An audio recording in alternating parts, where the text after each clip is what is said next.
हैं percentage. Percentage क्या होता है, परसेंटेज कैसे निकाला जाता है और परसेंटेज क्यों हम निकालते हैं। तो मैथ्स हुआ आसान, हमारे सिंपल ट्रिक का ज्ञान। ठीक है, तो आज देखते हैं परसेंटेज क्या है। परसेंटेज हमारे दो वर्ड से बना है, एक है पर और एक है सेंट। पर का मतलब होता है प्रति और सेंट का मतलब होता है सेंचुरी। सेंचुरी का मतलब क्या होता है, 100।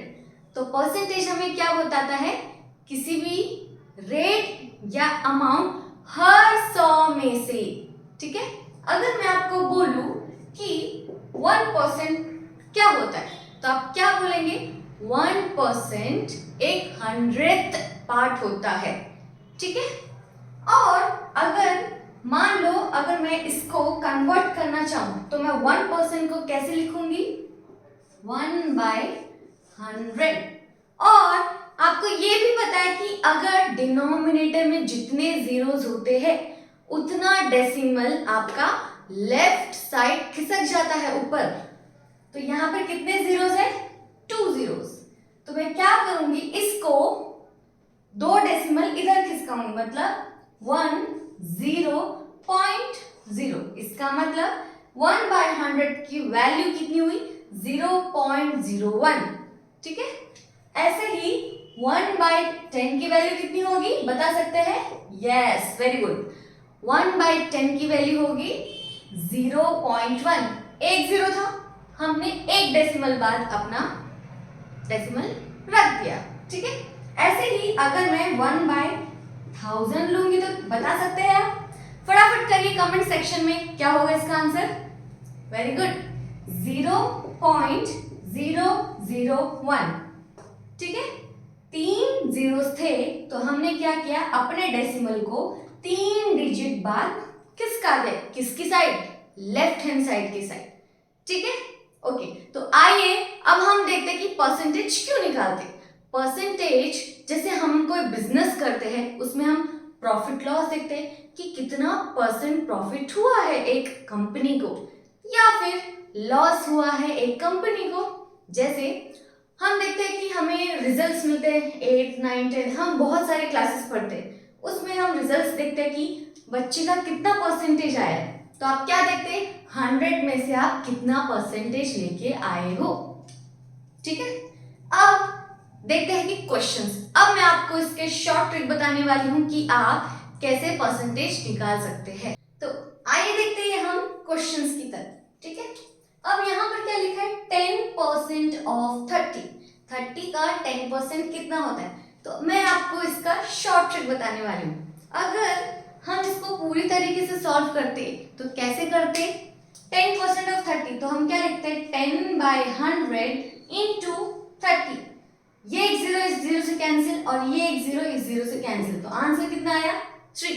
लेकिन ये हमारा टाइम टेकिंग हो गया, इससे भी ज्यादा फास्ट कैलकुलेशन में आप कैसे कर सकते हैं, 10 ऑफ 30 तो नीचे क्या है, 2 जीरोस है और इधर भी 2 जीरोस है, तो डायरेक्टली दोनों जीरोस से कैंसिल हो चुका है। तो 1 into 3 is 3, आ गया अपना आंसर।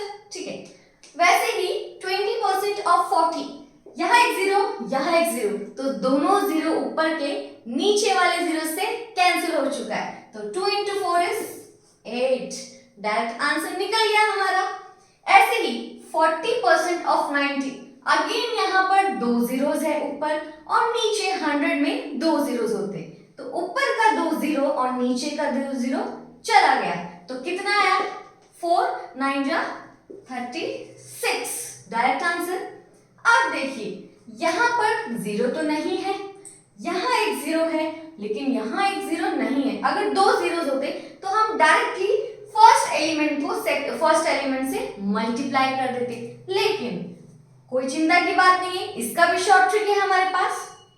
यहाँ एक जीरो है लेकिन यहाँ नहीं है, तो इसको अगर मैं सॉल्व करती तो 15% ऑफ 30 क्या होता, 15/100 ऑफ 30, एक जीरो से कैंसिल होता और 15 3 जा कितना होता है, 45 डिवाइडेड बाय 10। अभी मैंने आपको बताया कि किसी के नीचे डिनोमिनेटर में 10 हो तो आप एक डेसिमल लेफ्ट साइड चले जाते, तो कितना आता 4.5। ये तो हो गया आपका बड़ा वाला मेथड। लेकिन अगर मुझे इसको डायरेक्ट करना है तो आप कैलकुलेशन माइंड में कर सकते हैं, 1 0, लेकिन 1 0 नीचे रह गया, तो डायरेक्टली 15 को आप 3 से मल्टीप्लाई कीजिए। 15 3 जा 45, नीचे 1 0 रह गया, एक डेसिमल हुआ आसान।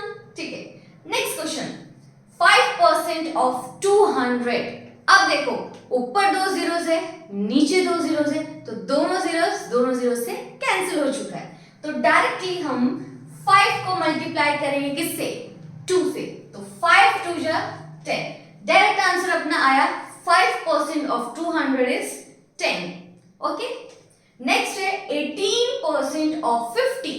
अब देखने वाली बात है कि ऊपर 50 है लेकिन नीचे 2 zeros है, एक 0 नीचे वाले 0 से तो कैंसिल हो सकता है ना, तो 18 को मैं डायरेक्टली मल्टीप्लाई कर दूंगी 5 से, 18 5 जा 90, और नीचे एक 0 बच गया तो एक डेसिमल। ऐसे ही अगर 2 डेसिमल बचते, नीचे 2 zeros बनते, तो आप 2 डेसिमल्स लेफ्ट हैंड साइड खिसका देते।